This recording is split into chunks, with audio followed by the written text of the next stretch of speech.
గత నెల 21 నుండి 27 వరకు సంక్రమించిన తుఫాన్ వర్షాలతో నష్టపోయిన బాధితులు రైతులకు ఈ నెల 15 లోపు న్యాయం చేయాలని సిపిఐ జిల్లా నగర కార్యదర్శులు ముప్పాళ్ల నాగేశ్వరరావు, జంగాల అజయ్ కుమార్ డిమాండ్ చేశారు.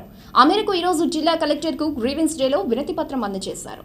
బాధిత రైతులు నిరాశ్రయులకు 15వ తేదీలోపు న్యాయం చేయకుంటే కలెక్టరేట్ ముట్టడి తథ్యమని నాగేశ్వరరావు, అజయ్ కుమార్ హెచ్చరించారు. జిల్లా వ్యాప్తంగా నష్టపోయిన బాధితులకు న్యాయం చేయాలని కోరుతూ జడ్పీలో కలెక్టర్కు వినతి పత్రం అందించారు. అనంతరం ముప్పాళ్ల, జంగాల మాట్లాడారు. తుఫాన్ వర్షాలకు జిల్లా వ్యాప్తంగా 2 లక్షల హెక్టార్ల పంట నాశనమైందన్నారు. ఎకరాకు 20 నుండి 25 వేల రూపాయల పరిహారం అందించాలన్నారు. 20 వేల రూపాయల రుణ సౌకర్యం కల్పించాలని కోరారు. దెబ్బతిన్న ప్రత్తిని సీసీఐ కొనుగోలు చేసి న్యాయం చేయాలన్నారు. పంటలను పునరుద్ధరించుకునేందుకు ఎరువులు, పురుగు మందులు అందించాలన్నారు. నగరంలో వర్షాలకు వీధిని పడిన పేదలను ఆదుకోవాలని నాగేశ్వరరావు, అజయ్ కుమార్ డిమాండ్ చేశారు.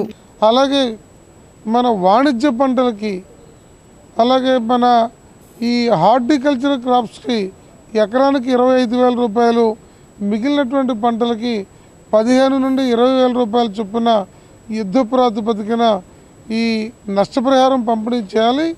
అందులో 100కి 60% ఉన్నటువంటి కౌలు రైతులకి నేరుగా ఈ నష్టపరిహారాన్ని అందించేటువంటి దానికి స్ట్రిక్ట్గా అమలు జరిపేటువంటిది ఏర్పాటు చేయాలి. అంతకుముందు ఓగ్ని తుఫానుకు కానీ, నీలం తుఫానుకు కానీ, 2012లో వచ్చిన వర్షాలకు కానీ దీని మీద యుద్ధ ప్రాతిపదికన ట్యాంకర్ల ద్వారా నీటిని సప్లై చేయాల్సినటువంటి అధికారులు పూర్తి స్థాయిలో న్యాయం చేయనందువల్ల తీవ్రంగా ప్రజల అసౌకర్యానికి గురవుతూ ఉన్నారు. అలాగే ప్రతిసారి తుఫాను వచ్చినప్పుడు, వర్షాలు వచ్చినప్పుడు, దెబ్బకైనప్పుడు బావి దూకునేటటువంటి చందంగా కాకుండా శాశ్వత ప్రాతిపదికన గుంటూరు నగర సమగ్రాభివృద్ధికి తాగునీటి విషయంలో కానీ, శానిటేషన్ విషయంలో కానీ నగర ప్రజా సమస్యల మీద దృష్టి కేంద్రీకరించాలని చెప్పి కలెక్టర్ గారికి విజ్ఞప్తి చేస్తా ఉన్నాం. ర్యాగింగ్ పై యువతను జాగృతం చేస్తూ అర్బన్ ఎస్పీ గోపీనాథ్ జెట్టి ఈ రోజు పోస్టర్ను విడుదల చేశారు. ఇటీవల మెడికల్ కాలేజీలో జరిగిన ర్యాగింగ్ ను ఆయన ఉదహరించారు. విద్యార్థులు ర్యాగింగ్కు పాల్పడి తమ విలువైన భవిష్యత్తును నాశనం చేసుకోవద్దని అర్బన్ ఎస్పీ గోపీనాథ్ సూచించారు. ర్యాగింగ్ నియంత్రణ కోరుతూ రూపొందించిన పోస్టర్ను గ్రీవెన్స్ డేలో విడుదల చేశారు. ఈ సందర్భంగా ఎస్పీ మాట్లాడుతూ ర్యాగింగ్కు పాల్పడే వారిపై కఠిన చర్యలు తీసుకుంటామని హెచ్చరించారు. అక్టోబర్లో 100కు 1340 ఫోన్ కాల్స్ అందాయని ఎస్పీ చెప్పారు. ఆపదలో ఉన్నవారితో పాటు ర్యాగింగ్కు గురయ్యే విద్యార్థులు కూడా 100కు ఫోన్ చేయాలని కోరారు. తప్పుడు ఫోన్ కాల్స్ చేసేవారిపై చర్యలు తప్పవని ఎస్పీ గోపీనాథ్ హెచ్చరించారు.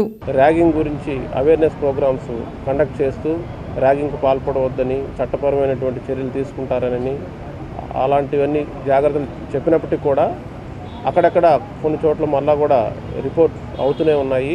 దానికి ఉదాహరణ ఇంతకుముందు చెప్పినటువంటి ఇన్సిడెంటు. అదేవిధంగా టౌన్లో కూడా కొన్ని కేసెస్ రిపోర్ట్ అవ్వడం కూడా జరిగింది. సో ఫర్దర్గా వీటన్నిటిని కూడా నివారించడం కోసం ఈరోజు మన గుంటూరు జిల్లా అర్బన్ జిల్లా పోలీస్ వారి తరఫున ఈ ర్యాగింగ్ పోస్టర్ని రిలీజ్ చేయడం జరిగింది. దీని ద్వారా బట్టిప్రోలు, కొల్లూరులో టైర్ల బండ్లపై ఇసుక రవాణా చేసే కార్మికులకు అధికారులు లీజుదారుల వేధింపుల బారి నుండి రక్షణ కల్పించాలని సిపిఎం జిల్లా కార్యదర్శి రమాదేవి డిమాండ్ చేశారు. ఈ మేరకు కార్మికులతో కలిసి ఈరోజు గ్రీవెన్స్ డేలో కలెక్టర్కు వినతి పత్రం అందించారు. గృహ అవసరాల కోసం టైరు బండ్లపై ఇసుక రవాణా చేసే కార్మికులు కడుపు కొట్టకుండా కలెక్టర్ చర్యలు తీసుకోవాలని రమాదేవి కోరారు. సీనరీ చెల్లించాల్సిన అవసరం లేకపోయినా కార్మికులను వేధిస్తున్నారని అన్నారు.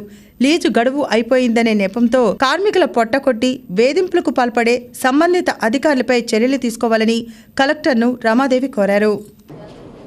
బట్టిప్రోలు, కొల్లూరు ప్రాంతాల్లో దీర్ఘకాలంగా టైరు బళ్ళ మీద ఇసుక తోలుకొని గృహావసరాల నిమిత్తం ఇళ్లకు తోలేటటువంటి టైరు బళ్ళ కార్మికులు చాలా పెద్ద సంఖ్యలో ఉన్నారు. గతం నుంచి వీళ్ళు తోలుకుంటూ ఉన్నటువంటి నేపథ్యంలో గత 4-5 సంవత్సరాలుగా ఈ పాటదారులుగా ఉన్నటువంటి వాళ్ళు వీళ్ళ దగ్గర నుంచి అక్రమంగా డబ్బు వసూలు చేయడం మొదలుపెట్టారు. లీజ్ పాడకందారులు వాళ్ళ మీద పెత్తనం చేస్తూ వచ్చారు. దానికి తలొగ్గుకుని వాళ్ళు. ఇప్పుడు వార్తల్లో మరో విరామం.